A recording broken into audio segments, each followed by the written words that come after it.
오늘의 말씀 보도록 하겠습니다. 오늘의 말씀 출애굽기 20장 24절 한 절 말씀 보도록 하겠습니다. 출애굽기 20장 24절, 제가 가지고 있는 성경으로 구약 성경 113쪽이 되겠습니다. 내게 토단을 쌓고 그 위에 내 양과 소로 내 번제와 화목제를 드리라. 내가 내 이름을 기념하게 하는 모든 곳에서 내게 임하여 복을 주리라. 아멘. 가정은 하나님께서 우리에게 주신 작은 공동체이면서 사회에서 가장 작은 그룹이다, 이렇게 말씀드릴 수 있습니다. 가정은 사회에서 가장 작은 공동체이지만 가장 중요한 기반입니다. 왜냐하면 사회의 모든 기본이 가정에서부터 시작되기 때문입니다. 사랑이 가정에서 시작되고, 생명이 가정에서 시작되고, 교육이 가정에서 시작되고, 관계가 가정에서 시작되기 때문에 그렇습니다.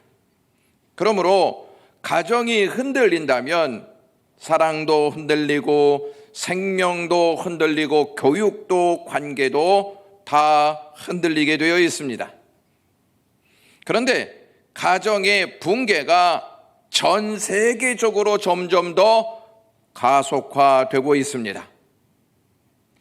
가정의 붕괴는 사회뿐만 아니라 우리의 삶, 개인에게도 큰 위협이 된다는 점을 생각하셔야 합니다. 붕괴되어지는 가정을 보고 이렇게 말하기도 합니다. 집은 있는데 가정은 없다는 말까지 나옵니다. 건물은 있는데 가정은 없다 하는 아주 안타까운 현실을 이야기합니다. 가정이야말로 축복의 근원이 될 수도 있고 타락의 온상이 될 수도 있습니다. 가정을 통해서 축복의 역사가 나타날 수도 있지만 가정을 통해서 타락과 불의의 온상이 야기될 수가 있습니다. 로마 가정들의 붕괴와 함께 역사가 무너져가는 그 마지막을 보면서 한 철학자가 이렇게 외친 내용이 있습니다. 애국자여 가정을 지키십시오. 진짜 애국자는 가정을 지킨다는 말입니다. 왜? 나라를 사랑하면 기반이 튼튼해야 하는데 그 기반은 가정이기 때문에 가정을 살려야 나라가 살고 민족이 산다는 개념을 이 철학자가 간구한 것입니다. 또한 이렇게 말합니다. 신이여, 기도하는 가정을 로마에 다시 일으켜 세워 주옵소서, 이렇게 말합니다. 기도하는 가정이 있어야 그 가정이 튼튼하고, 기도하는 가정이 하나님을 섬기는 가정으로 기반이 온전하게 세워질 뿐만 아니라 그 가정을 통하여서 나라와 국가가 발전한다는 것입니다. 가정의 붕괴가 가속되는 데에는 원인이 있습니다. 그 원인이 무엇인지를 같이 살펴보도록 하겠는데, 가정 붕괴의 도화선은 불순종입니다. 아담과 하와가 하나님 앞에 불순종하였습니다. 선악과 따먹지 말라고 하였던 그 말씀에 불순종하여서 선악과를 딱 따먹게 됩니다. 선악과를 따먹었으면 책임 있는 행동을 해야 하지 않겠습니까? 내가 잘못했습니다. 하나님 말씀에 불순종하였습니다. 이러한 하나님 앞에 올바른 고백을 해야 함에도 불구하고 그들은 책임을 서로에게 돌리는 안타까운 현실을 우리에게 말하여 주고 있는 대목이 창세기에 기록되어 있습니다. 책임을 전가한다는 말은 책임을 내가 지지 않고 상대방에게 넘긴다는 말은 관계의 금이 같다는 뜻입니다. 관계가 온전해지면 내 아내의 책임을 내가 지고 내 남편의 책임을 내가 지는데, 관계가 현실적으로 금이 가 있는 상태라면 서로의 책임을 상대에게 넘긴다는 것입니다. 관계의 문제가 이제 시작됩니다. 불순종으로 인하여 그 관계의 문제가 아주 더욱 크게 두드러지는 내용이 가인과 아벨을 통해서 나타납니다. 결국 가인은 동생 아벨을 돌로 쳐 죽이는 살인극을 벌입니다. 아담과 하와는 얼마나 가슴앓이를 하면서 그 현실을 바라보았을까요? 동생을 죽인 가인은 아벨을 가슴에 묻고 살아가는 부모를 보면서 더 이상 같이 살 수 없다는 판단을 합니다. 그리고 어느 땅으로 갈까요? 한 글자인데 놋 땅으로 갑니다. 놋이라는 그 말의 뜻은 흔들린다 하는 뜻이라고 제가 말씀드린 적이 있습니다. 그곳에 에녹성이라고 하는 성을 쌓게 되어집니다. 여러분, 부모를 떠났다 이렇게 묘사하지 않습니다. 성경은 어떻게 묘사하고 있냐면 창세기 4장 16절에 가인이 여호와 앞을 떠나서 에덴 동쪽 놋 땅에 거주하였다 이렇게 말합니다. 에덴 동쪽 놋 땅에 거주했다는 말은 에덴 동산과 점점 멀어지는 땅으로 갔다는 뜻입니다. 하나님을 점점 멀리한 그들의 모습을 우리에게 알려주는 대목입니다. 하나님을 떠난 그들은 하나님 앞에 온전한 예배 드렸을까요? 안 드렸을까요? 목사님 물어보지 마십시오. 지금 정신이 그렇게 있는 것도 아닌데 자꾸 물어보셔가지고 정신이 왔다 갔다 해서 더 피곤합니다. 이런 모습을 보이시는 것 같습니다. 하나님을 떠났으면 당연히 떠나는 것이 무엇이냐면 제사입니다.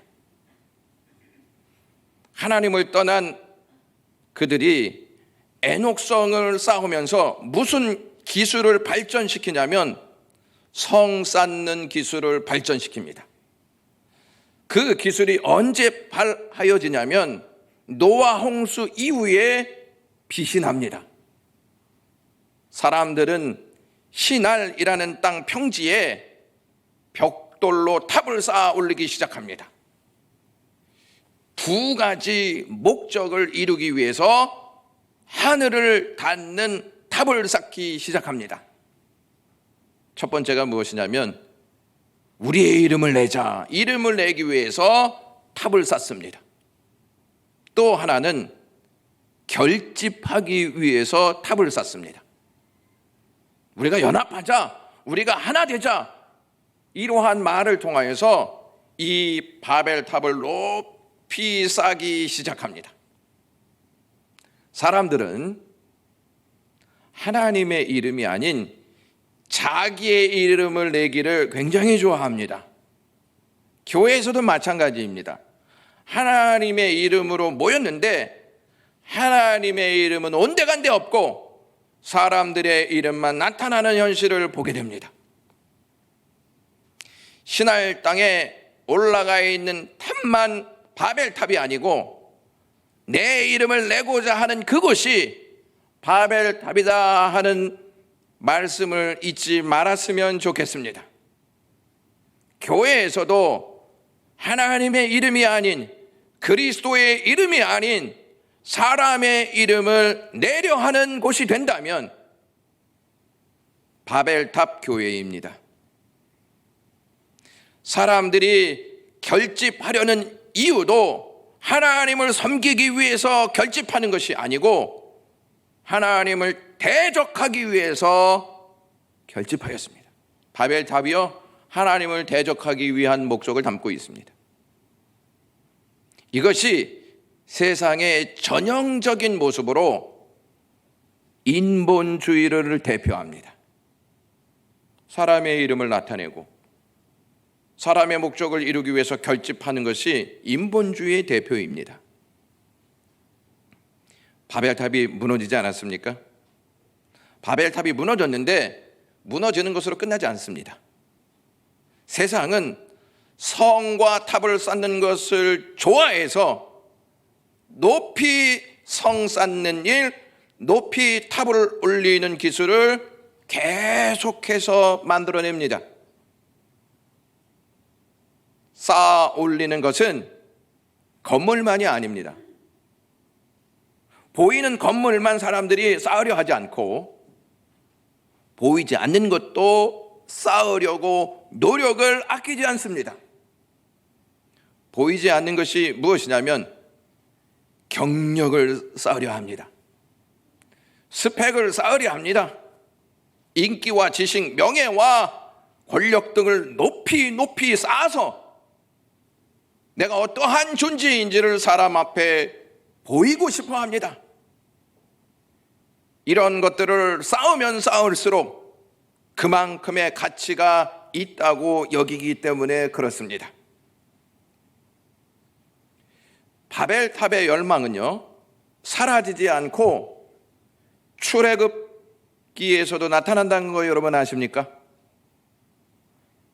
애굽의 왕이 누구라고 생각하십니까? 제가 바로 가르쳐 드릴까요? 바로입니다. 바로가 국호성을 쌓을 수 있게 합니다. 국호성, 나라를 위한 성, 비돔성 람셋을 건축하기 위해서 누구를 동원시키냐? 이스라엘 백성들을 동원시킵니다. 이스라엘 백성들이 출산율이 점점 증가하는 것을 보고 바로가 덜컥 겁이 납니다. 왜? 이스라엘 백성들이 많아지면 이 땅은 결국 이스라엘 백성들이 주인이 될 거야.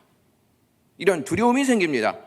이 두려움을 없애기 위해서 심한 노동을 이스라엘 백성들에게 시키면 이스라엘들의 출산율은 점점 줄어들 것이다. 이렇게 생각합니다. 출애굽기 1장 14절 말씀 보시면 어려운 노동으로 그들의 생활을 괴롭게 하니 곧 흙 이기기와 벽돌 굽기와 농사의 여러 가지 일이라 그 시키는 일이 모두 엄하였더라 이렇게 말합니다. 벽돌 굽기가 딱 등장하지 않습니까? 이 단어가 창세기 11장에 나타나 있는 단어입니다. 하지만 이 바로의 계획은 수포로 돌아갑니다. 출산율이 계속 증가합니다. 바로는 이제 어떠한 정책을 펴냐면 남자아이를 다 나일강에 던져 죽이라 이러한 명령을 내립니다. 이러한 명령이 내려지지만 하나님께서 모세를 딱 건지십니다. 모세를 건지셔서 그를 통해 이스라엘 백성들을 구원하기 위하여 바로에게 딱 보내십니다.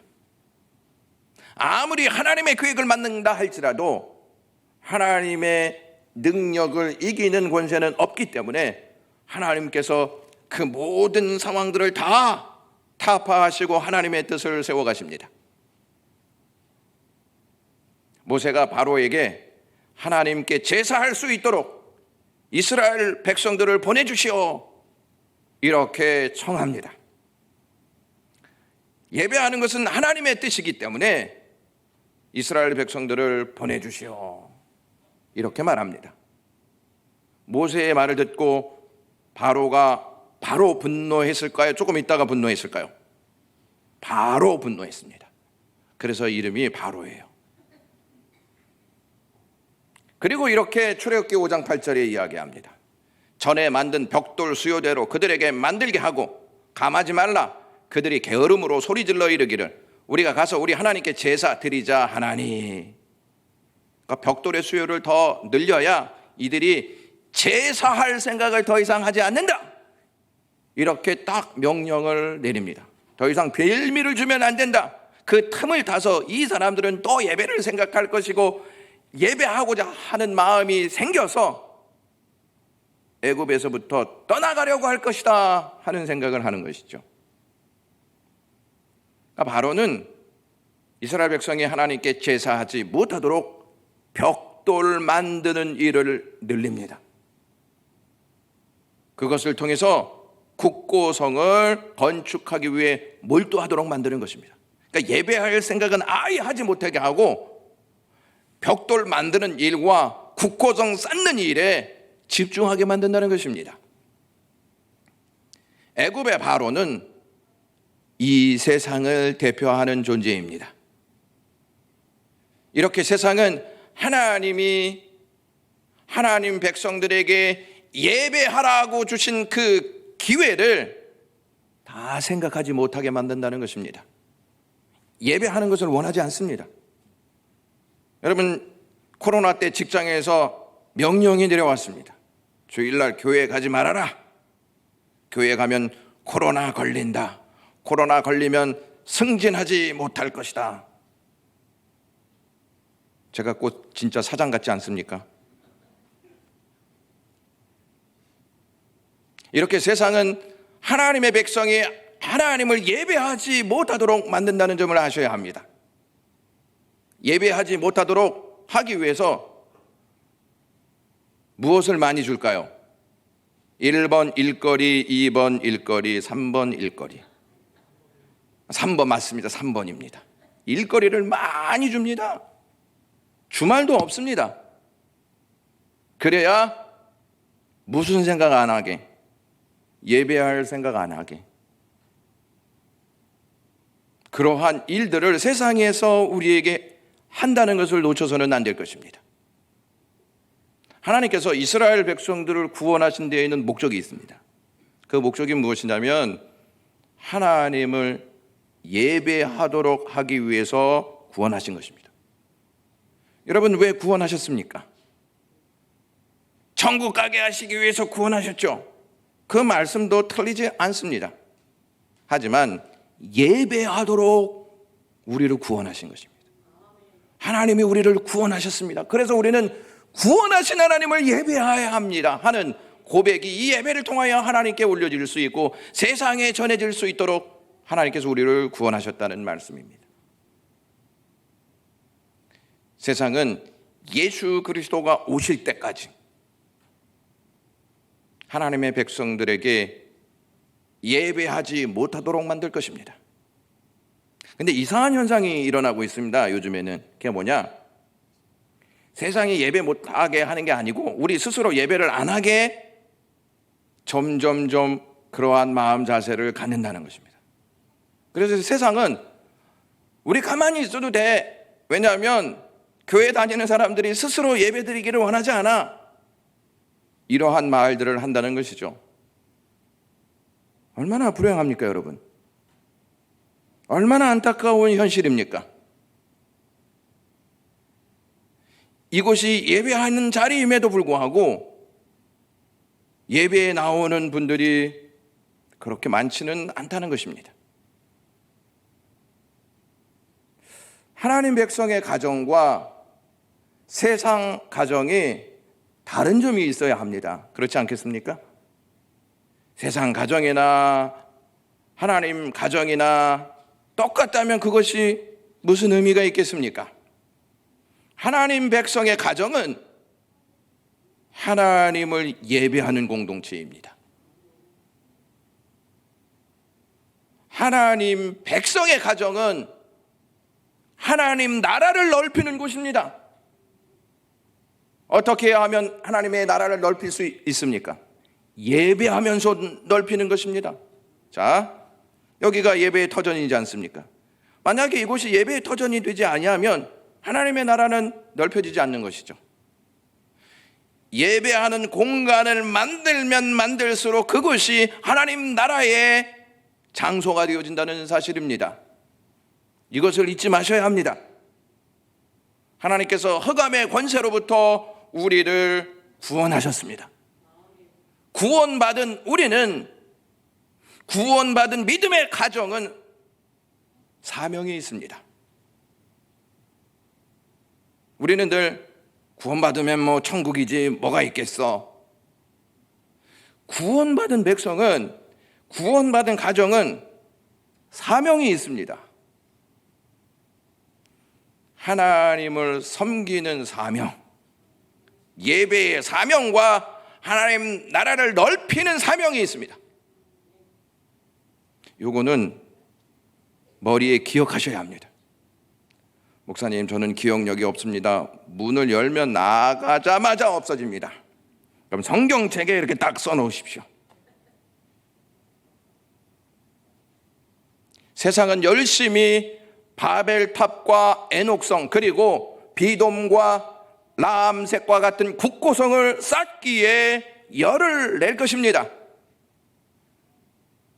이런 세상에서 구원받은 하나님의 백성, 구원받은 믿음의 가정은 예배와 하나님 나라를 넓히는 사명의 역사를 쌓아나가야 합니다. 2월달 4부 예배에 무슨 시리즈로 설교했는지 혹시 기억하시겠죠? 저는 믿습니다. 누가 설교했는데 여러분들이 안 들었겠습니까? 예배라고 말씀해 주십시오. 예배에 대한 설교를 했는데 예배에 대한 열정은 그렇게 크게 나타나지 않는 것 같습니다. 여러분, 예배가 자꾸 선택으로 바뀌어지는 모습들이 있습니다. 예배는 선택이 아니고 필수인데 예배는 사명입니다. 그럼에도 불구하고 예배를 선택으로 여기는 분위기가 계속되고 있습니다.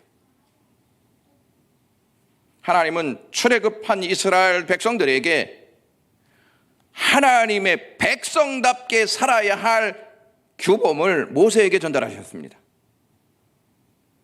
하나님께서 애굽에는 몇 가지 재앙을 내렸습니까?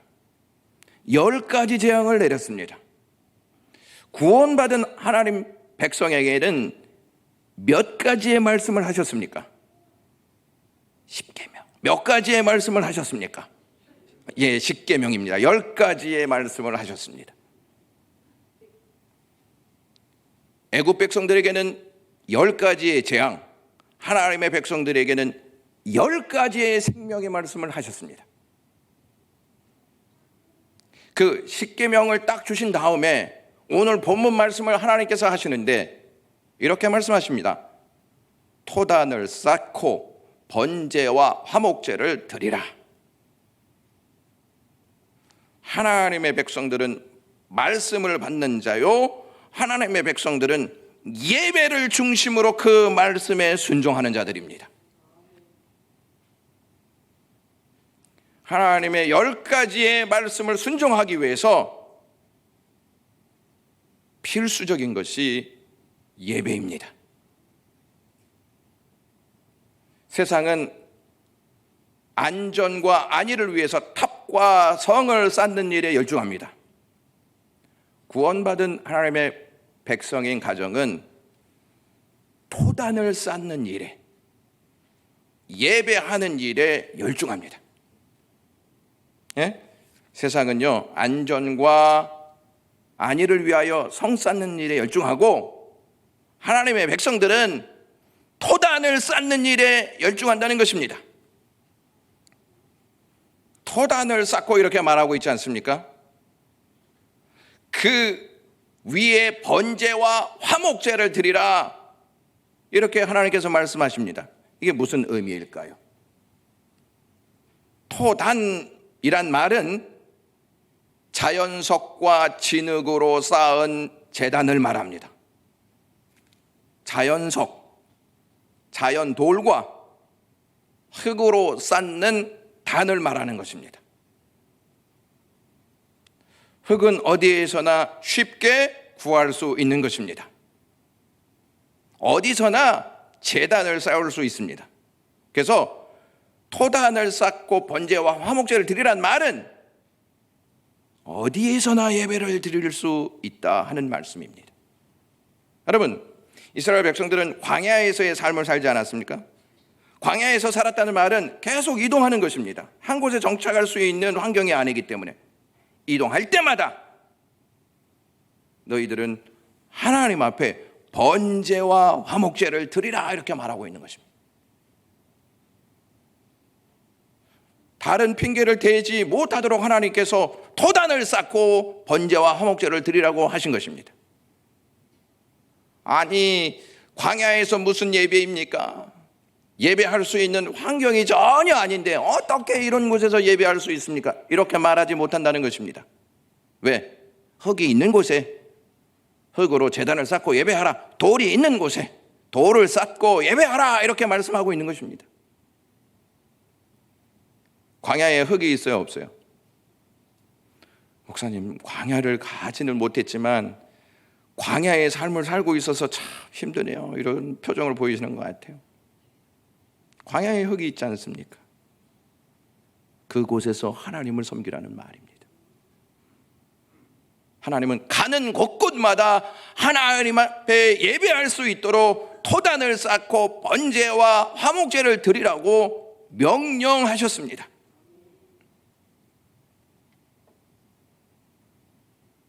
이제 돌로 제단을 쌓잖아요. 그러면 주의사항이 있었습니다. 무슨 주의사항이 있었느냐면 다듬어진 돌을 쌓아 만들지 말아라. 그러니까 돌을 막 깎아서 이거는 멋있을 거야, 멋있으면 하나님이 받으실 거야 하고 막 깎아서 제단을 쌓지 말라는 것입니다. 또는 정 아시죠? 정.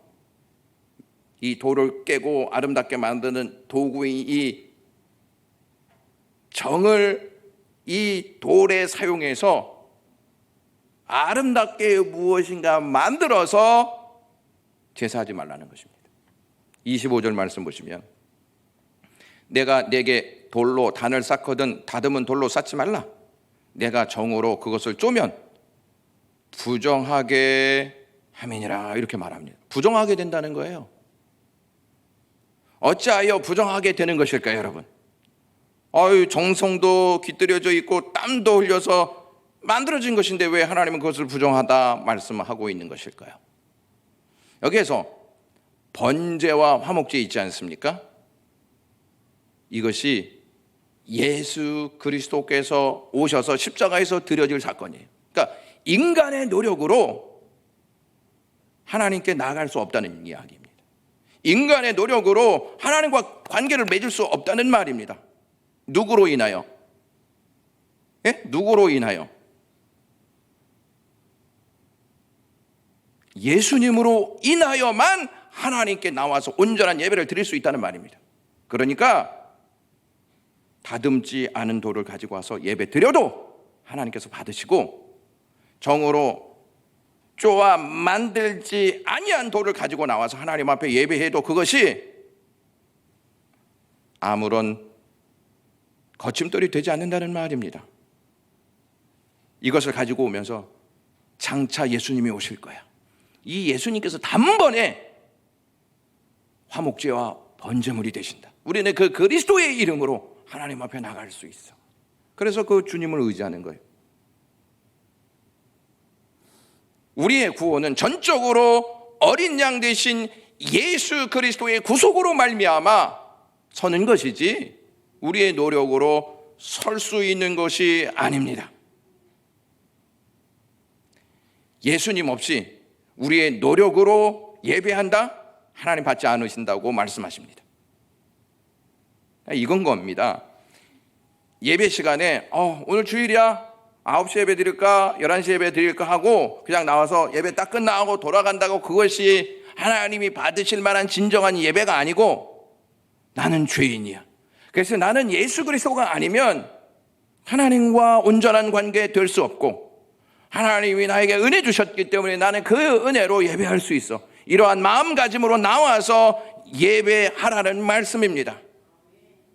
어떤 분들은 이렇게 말하는 분들도 있습니다. 예배 안 드리면 목사님한테 찍혀, 얼굴 도장 찍어야 돼. 하나님이 원하시는 것입니까? 아니십니까? 아니십니다. 죄송합니다만 저한테 얼굴 도장 찍으면 뭐합니까? 집에 가서 도장 찍은 거 다 지워야 되지 않겠습니까?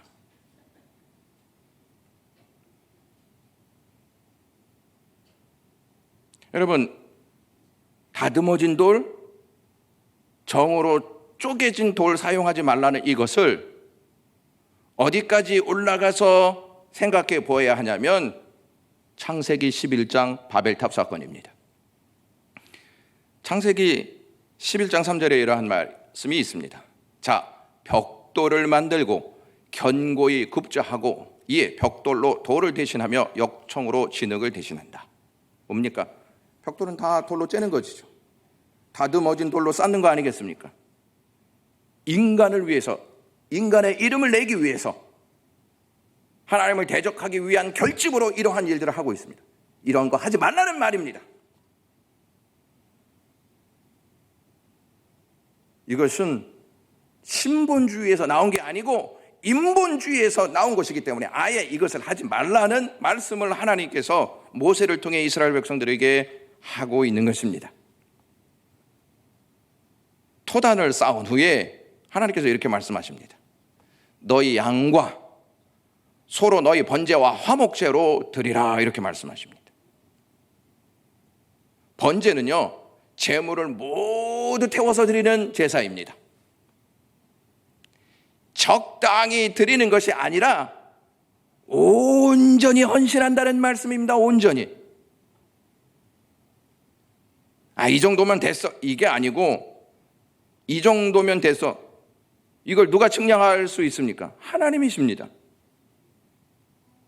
또한 화목제는 무엇이냐면 하나님과 교제하기 위한 제사로서 하나님과 사귐을 갖는다는 것입니다. 그러니까 나는 하나님 앞에 온전하게 드려져야 할 인생이야. 그리고 나는 하나님과 교제할 인생으로 이 땅에 왔지. 이 믿음을 가지라는 것입니다. 근데 여기서요, 주목할 단어가 있습니다. 그것이 무엇이냐면 내 양, 내 소, 이렇게 말합니다. 우리나라 성경에서는 이것이 생략된 부분이 있는데 원문대로 한다면 이렇게 나와 있습니다. 내 양과 내 소로 내 번제와 내 화목제를 드리라, 이렇게 말합니다. 본문에서 내 양, 내 소, 내 번제, 내 화목제라고 해서 너를 강조하는 이 내용들, 여러분 우리는 생각해 보아야 한다는 것입니다. 너의 것을 가지고 와라. 다른 사람의 것으로 하지 말고 너의 것으로 가지고 와. 여기에 죄가 묻어 있어? 그래도 가지고 와. 왜? 내가 너를 씻어주고 내가 너를 용서해 줄 수 있는 권한이 있기 때문이야. 이거 하나님이 안 받으시겠지, 이렇게 망설이지 말고 그거 가지고 와서 하나님 앞에 제사하라는 것입니다. 남의 것을 가지고 온다든지 불의한 재물을 가지고 온다든지 적당하게 가지고 와서 그냥 툭 던져드리고 가지 말라는 것입니다. 그러니까 이런 것이죠. 아유, 제가 시간이 없어서. 자, 그 시간이 하나님의 것이라는 생각을 우리는 놓쳐요. 그래서 제가 시간이 없어서. 그 시간 하나님이 주신 것이잖아요. 내 시간이라고 생각하면, 내가 사용하지만 하나님이 주신 시간이라고 한다면 하나님 앞에 당연히 드리겠죠. 가족 누가 주셨죠? 가족. 목사님, 우리는 그 정도는 압니다. 가족 하나님이 주셨잖아요. 가족과 함께 나와서 예배해야 하고 가정에서 예배해야 합니다. 하나님이 붙여주신 관계 아니겠습니까? 그러면 가족이 함께 나와서 하나님 앞에 우리의 가정을 세워야 한다는 것입니다. 왜 이 시대의 가정이 무너집니까? 하나님 중심에서 점점 멀어지기 때문입니다. 가인이 하나님 앞에서 떠났던 것처럼 사람들이 하나님 앞에서 떠나는 현실을 맞이하기 때문에 가정이 붕괴되고 있는 것입니다. 여기서 어린 양, 이렇게 주님께서 말씀하십니다. 소, 이것을 말씀하십니다. 이것은 장차 예수 그리스도께서 이 땅에 오셔서 번제물이 되시고 화목제물이 되신다는 것을 여기에 암시하고 있는 말씀입니다. 그러니까 주님의 이름으로 와서 주님의 은혜를 구하고 주님의 은혜를 구하면서 예배하라는 말씀입니다.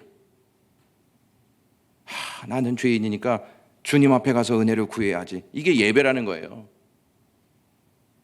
우리는 예배할 때 가장 많이 생각하는 게 뭐냐면 시간이야, 시간. 우리는 예배할 때 가장 많이 생각해야 할 것이 무엇이냐면 주님의 은혜라는 점을 잊지 마셔야 한다는 것입니다. 하나님께서는 하나님 사랑, 이웃 사랑 이렇게 10가지의 계명을 주셨지 않습니까? 여기에 중심이 예배라는 거예요. 자, 보십시오. 하나님께 우리 예배하지 않습니까? 예배 끝난 다음에 성도의 교제를 나눕니다. 이게 예배의 중심이 된다는 말씀입니다. 근데 예배가 없지 않습니까? 그러면 하나님도 섬기지 않고 하나님이 맺어주신 성도와도 관계가 없는 것입니다. 그래서 예배가 무너지면 기본이 무너집니다. 가정이 무너집니다. 사회가 무너집니다. 나라와 민족이 무너집니다. 열방이 무너지게 되어 있습니다. 여러분, 우리 죄 짓고 삽니까? 죄 안 짓고 거룩하게 삽니까? 죄 짓고 살잖아요. 그럼 어디로 나오셔야 돼요? 주님 앞에 나와야 된다는 게 당연한 건데 안 나온다는 거예요. 왜 그럴 것 같습니까? 자녀들이 이런 말 잘해요. 내가 알아서 할게요. 뭘 알아서 해요? 뭘 알아서 해요? 그리스도인들도 똑같아요. 죄 짓고 내가 알아서 해결할게요. 죄송하지만 자기가 예수 그리스도예요? 자기가 죄 짓고 자기가 다 해결하고 자기가 다 용서하고 다 합니까? 보이지 않는 교만이 있다는 말이에요. 그러니까 하나님 앞에 번제와 화목제를 드리라 이 말은 너희들 죄 있지, 나한테 와야지, 그리고 너희들은 나에게 은혜를 입어야지 살 수 있는 존재, 이것을 알려주는 대목입니다. 너희 양과 소로 너희의 번제와 화목제를 드리라, 이렇게 하나님께서 분명히 말씀하셨습니다. 너희들 예수 그리스도의 은혜, 예수 그리스도의 사랑을 힘입어 나와서 나와 관계를 맺어야 한다. 나와 관계를 맺어야 진짜 사랑이 뭔지 알고 그 진짜 사랑을 가정과 이웃에게로 흘려보낼 수 있다는 말입니다. 24절에 보면 이러한 말씀이 기록되어 있습니다. 내가 내 이름을 기념하게 하는 모든 곳에서 내게 임하여 복을 주리라, 이렇게 말합니다. 여러분, 예배는 누구를 기념하는 거예요? 그러니까 우리는 지금 누구를 생각하고 있는 거예요? 만약에 하나님을 생각하지 않으면 여기에 나올까요? 아니면은 나오지 않아도 생각은 하겠죠? 할 겁니다. 예.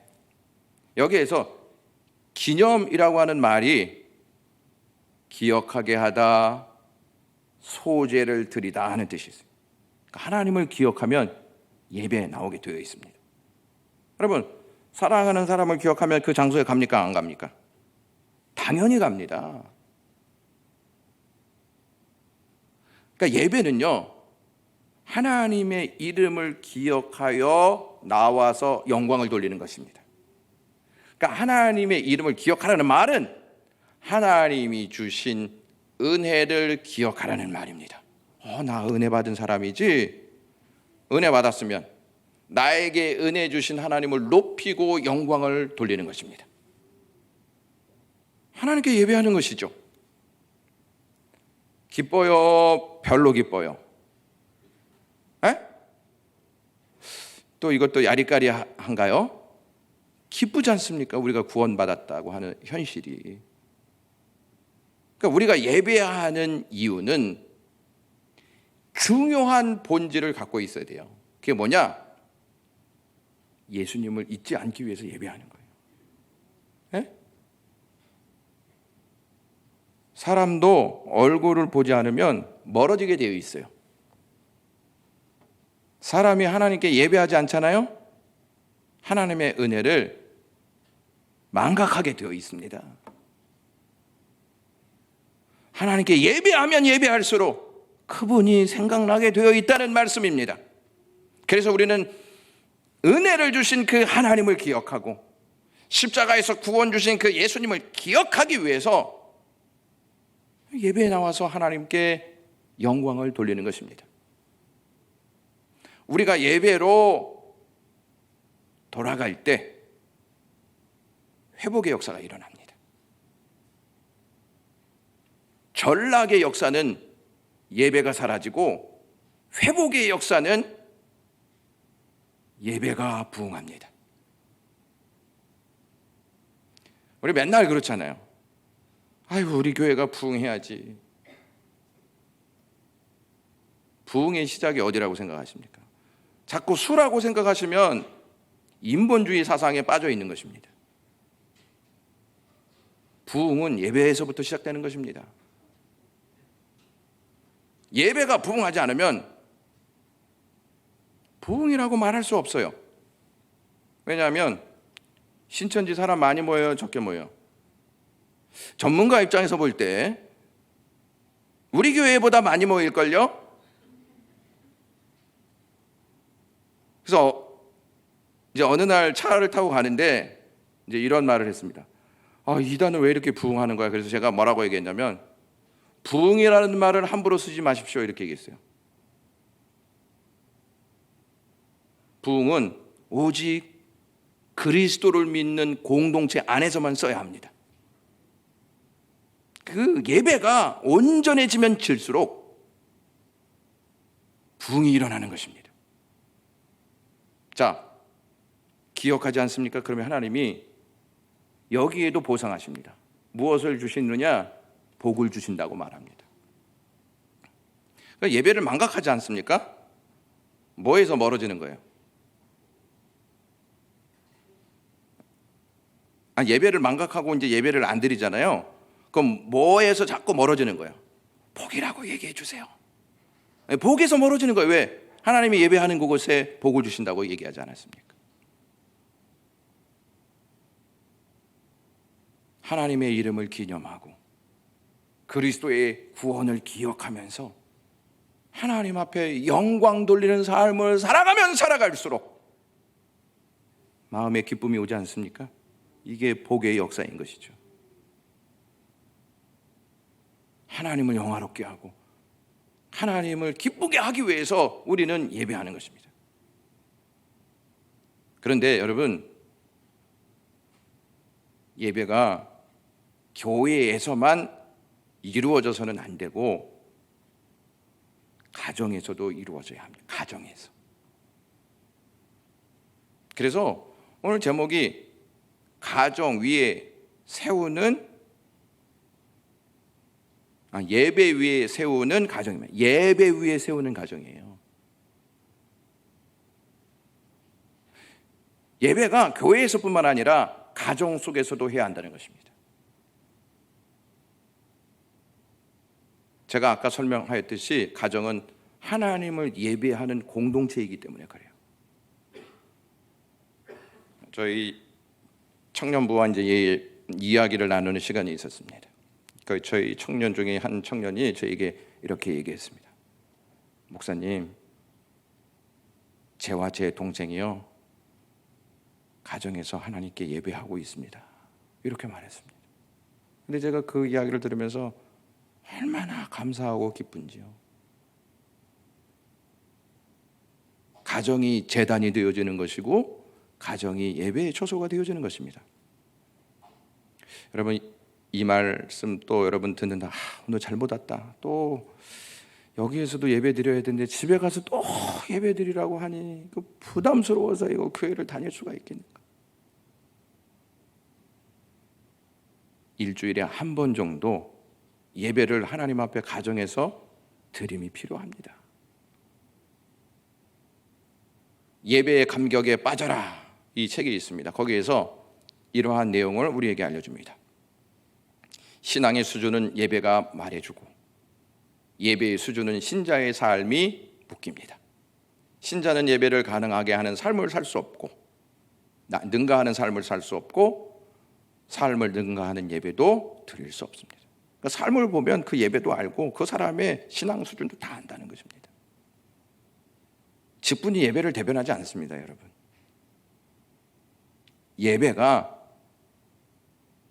그분의 신앙 수준, 삶의 질을 말한다는 것입니다. 예배의 목적은 하나님께 영광을 돌리는 것이고 그 목표는 하나님과 만나는 것입니다. 여러분, 하나님을 만나는 것이 신나는 일입니까? 기쁜 일입니까? 두 개다라고 말씀해 주십시오. 두 개다입니다. 자, 이제 결론을 내리겠습니다. 이 시대에 하나님이 우리에게 원하시는 것이 무엇이라고 생각하십니까? 예배입니다. 그래서 우리는 하나님이 원하시는 가정이 되어야 하는데 가정에서 예배하는 것이 중요합니다. 예수님이 오셔서요, 사마리아 여인에게 하신 말씀이 있어요. 그게 뭐냐? 하나님은 어떠한 사람을 찾는지를 말씀하십니다. 여러분, 이 시대에 하나님이 누구를 찾으신다고 생각하십니까? 요한복음 4장 23절 말씀, 아버지께 참되게 예배하는 자들은 영과 진리로 예배할 때가 오나니 곧 이때라. 아버지께서는 자기에게 이렇게 예배하는 자를 어떻게 하시느니라? 찾으시느니라. 하나님이 여러분들의 가정을 찾으시는 예배 위에 세워지는 가정 되시기를 주님의 이름으로 소망합니다. 기도하겠습니다.